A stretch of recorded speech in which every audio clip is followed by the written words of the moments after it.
Hello दोस्तों, स्वागत करती हूँ आपका आपके अपने यूट्यूब चैनल रामनीर क्लासेस में। विज्ञान के उपचारात्मक शिक्षण की कार्य पुस्तिका कक्षा 9 की हम सॉल्व कर रहे थे इसके कार्यपत्रकों को। तो जिनको ये बुक मिली है वो इस वीडियो को पूरा देखें, वीडियो को लाइक करें, दोस्तों का शेयर करें और चैनल पर अगर आप नए हैं तो चैनल को सब्सक्राइब कर लीजिए, बेल आइकन को प्रेस करें जिससे नेक्स्ट वीडियो की नोटिफिकेशन आपको मिल सके। तो जिनको ये बुक नहीं मिली है और जो बच्चे पढ़ना चाहते हैं, अपना शिक्षण का ज्ञान का आकलन करना चाहते हैं तो वो वीडियो को देखिए, बहुत ही अच्छा है। कार्यपत्रक 16 को हल करेंगे इस वीडियो में। विषय वस्तु है प्राकृतिक संपदा, अधिगम बिंदु है मृदा। देखिए क्वेश्चन नंबर 1, रिक्त स्थानों की पूर्ति उचित शब्द द्वारा कीजिए।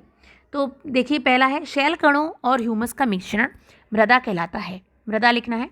दूसरा है यदि मृदा में बड़े कणों का अनुपात अधिक होता है तो वह बलुई मृदा कहलाती है, ठीक है, बलुई लिखना है। तीसरा है यदि मृदा में बारीक कणों का अनुपात अपेक्षाकृत अधिक होता है तो वह मृणमय मृदा कहलाएगी, मृणमय। चौथा है यदि मृदा में बड़े और छोटे कणों की मात्रा लगभग समान होती है तो यह दुमटी मृदा कहलाती है, दुमटी, ठीक है। दूसरा है मृदा में शैल कणों के अतिरिक्त और क्या क्या पदार्थ होते हैं। तो मृदा में शैल कणों के अतिरिक्त कुछ मृत अथवा सड़ी गली पत्तियों के टुकड़े अथवा जंतु अवशेष आदि होते हैं, ये लिखना है। मृदा में शैल कणों के अतिरिक्त कुछ मृत अथवा सड़ी गली पत्तियों के टुकड़े और जंतु अवशेष होते हैं। तीसरा है मृदा में जल अंतःस्रवण दर ज्ञात करने का सूत्र लिखिए। तो अंतःस्रवण दर हो जाएगी जल की मात्रा ml में बटे अंतःस्रवण अवधि मिनट में, जल की मात्रा बटे अंतःस्रवण अवधि, ठीक है। चौथा है मृदा के किसी नमूने में 300 मिलीलीटर जल के अंतःस्रवण में 30 मिनट लगते हैं तो मृदा में जल अंतःस्रवण की दर क्या होगी। तो आप ऊपर देखिए सूत्र लिखा है, वही सूत्र लगाना है।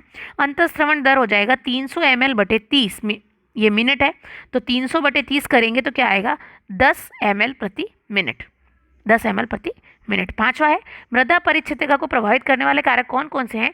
तो ये हो जाएंगे गठन या स्पर्श, रंग, गहराई और रासायनिक संगठन। छठा है धान के रोपण के लिए किस प्रकार की मृदा सबसे उपयोगी होगी। तो धान के रोपण के लिए दोमट मृदा, क्योंकि ये चिकनी भी होती है, मृणमय भी होती है, तो दोमट मृदा सबसे उपयुक्त होगी। तो शिक्षक प्रतिपुष्टि और हस्ताक्षर यहाँ हो जाएंगे। तो ये हमने कर लिया है कार्यपत्रक 16। आगे देखिए कार्यपत्रक 17 देखते हैं। इसका विषय वस्तु है प्राकृतिक संपदा, अधिगम बिंदु है वायु। रिक्त स्थानों की पूर्ति करनी है। पहला है हम वायु को देख नहीं सकते परंतु उसे महसूस कर सकते हैं। दूसरा है गतिशील वायु को पवन कहते हैं, पवन लिखना है। फिर तीसरा है जल तथा मिट्टी में वायु उपस्थित होती है। चौथा है ऑक्सीजन गैस ज्वलन में सहायक एवं श्वसन के लिए आवश्यक है। पांचवा है वायु की वह परत जो पृथ्वी को घेरे हुए है उसे वायुमंडल कहते हैं। छठा है पृथ्वी पर जीवन के लिए वायुमंडल आवश्यक है। सातवां है जलीय प्राणी श्वसन के लिए जल में घुली वायु का उपयोग करते हैं, तो यहाँ आपको वायु लिखना है। आठवां है वायु से ऑक्सीजन तथा कार्बन डाइऑक्साइड के लिए पौधे तथा जंतु एक दूसरे पर निर्भर होते हैं, निर्भर, ठीक है। फिर अंतिम है इसमें रिक्त स्थान में 9वां सर्वाधिक मात्रा में उपस्थित गैस जो ज्वलन में सहायक नहीं है नाइट्रोजन गैस कहलाती है, ठीक है। क्वेश्चन नंबर 2 देखिए, रुई के ढेर को जल पे रखने पर वह क्यों सिकुड़ जाती है। तो रुई के ढेर में जल मिलाने से रुई के बीच रिक्त स्थान में वायु की जगह पानी भर जाता है। रुई के ढेर में जल मिलाने से रुई के बीच रिक्त स्थान में वायु की जगह पानी भर जाता है, इसलिए वो सिकुड़ जाती है। क्वेश्चन नंबर 3 है पानी में रहने वाले जीवों और पौधों को ऑक्सीजन कैसे मिल पाती है। तो पानी में घुली हुई ऑक्सीजन का उपयोग करते हैं, वो क्या करते हैं। तो पानी में रहने वाले जीव और पौधे पानी में घुली हुई ऑक्सीजन का उपयोग करते हैं। चौथा है पवन चक्की के 2 उपयोग बताइए। तो पवन चक्की के उपयोग जो आपकी बुक में लिखे हैं, ट्यूबवेल से पानी निकालने में और दूसरा है आटा चक्की को चलाने में, ट्यूबवेल से पानी निकालने में और आटा चक्की को चलाने में। पांचवा है वायुमंडल किसे कहते हैं। तो पृथ्वी के चारों ओर कई किलोमीटर तक फैली वायु की परत या आवरण को वायुमंडल कहते हैं। पृथ्वी के चारों ओर कई किलोमीटर तक फैली वायु की परत या आवरण को वायुमंडल कहते हैं। शिक्षक प्रतिपुष्टि हस्ताक्षर हो गए। पेज नंबर 20 हमने कंप्लीट कर लिया है कार्यपत्रक 17। आगे बढ़ते हैं कार्यपत्रक 18 की ओर। मैं यहाँ पर आपने जैसे बताया था आपको 20 तक चाहिए तो 20 तक मैं लेके आई हूँ। इसके आगे मैं आगे के भी बताऊँगी आपको, तो पहले इस वीडियो को लाइक कर लीजिए। चलिए देखते हैं कार्यपत्रक 18। विषय वस्तु है प्राकृतिक संपदा, अधिगम बिंदु है वायु। प्रश्न नंबर 1 है वायु के संघटक बताइए। तो लिखना है वायु में मुख्यतः नाइट्रोजन, ऑक्सीजन, थोड़ी मात्रा में कार्बन डाइऑक्साइड तथा अन्य गैसों का मिश्रण होता है। साथ ही जल वाष्प व धूल के कण भी होते हैं। दूसरा है वायुमंडल की कौन सी गैस श्वसन के लिए आवश्यक है? तो श्वसन के लिए ऑक्सीजन आवश्यक है, यहाँ लिखना है ऑक्सीजन। तीसरा है वायुमंडल की कौन सी गैस प्रकाश संश्लेषण के लिए आवश्यक है? तो कार्बन डाइऑक्साइड। चौथा है कोई 3 क्रियाकलाप लिखिए जो वायु की उपस्थिति के कारण संभव है। तो यहाँ मैंने छोटे छोटे लिखे हैं, देखिए। पहला श्वसन, दूसरा पदार्थों का जलना क्योंकि वायु पदार्थों को जलाने में सहायक है ऑक्सीजन।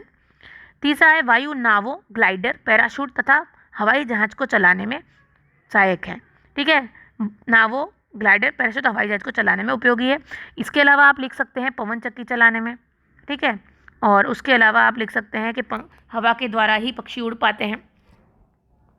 बहुत से कार्य हैं जो वायु की उपस्थिति के कारण संभव है, आपको जो अच्छे लगे आप लिख सकते हैं। पांचवा है वायुमंडल में गैसों के आदान प्रदान में पौधे व जंतु एक दूसरे की मदद किस प्रकार करते हैं?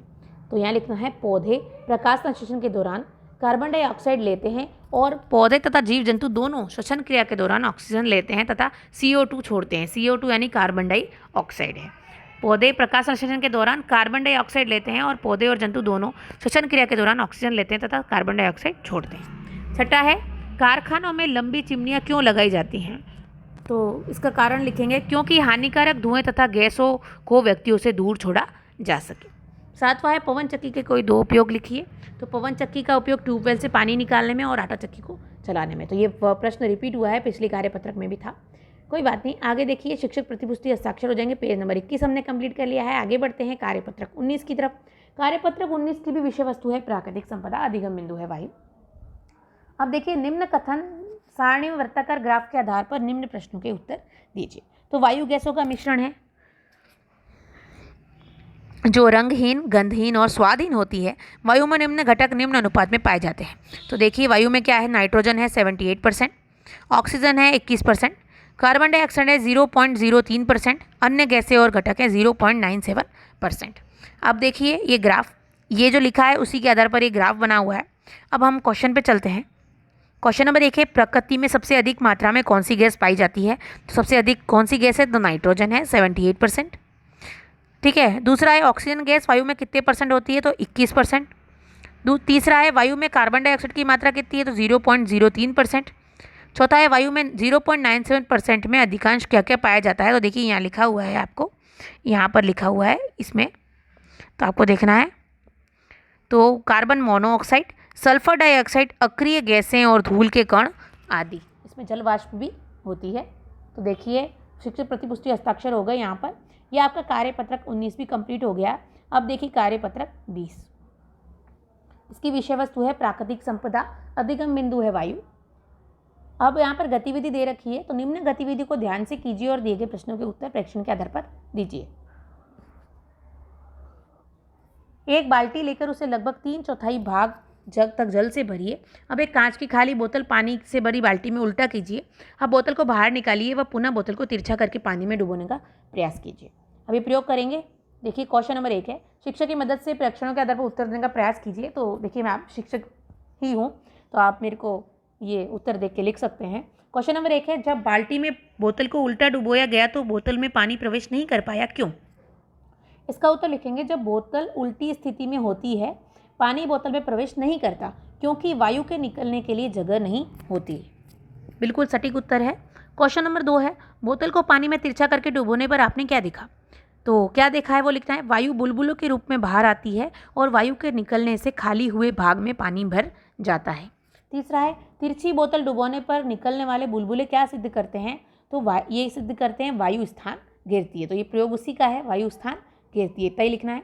चौथा है उक्त गतिविधि के माध्यम से हमें वायु के किन गुणों के बारे में जानकारी प्राप्त होती है? तो वायु स्थान घेरती है, यह हमारे चारों ओर उपस्थित है, वायु रंगहीन है और पारदर्शी होती है। ये आपको लिखना है, क्योंकि इस प्रयोग को देखते हमें ये पता चलेगा वायु स्थान घेरती है क्योंकि बोतल में पहले वायु थी।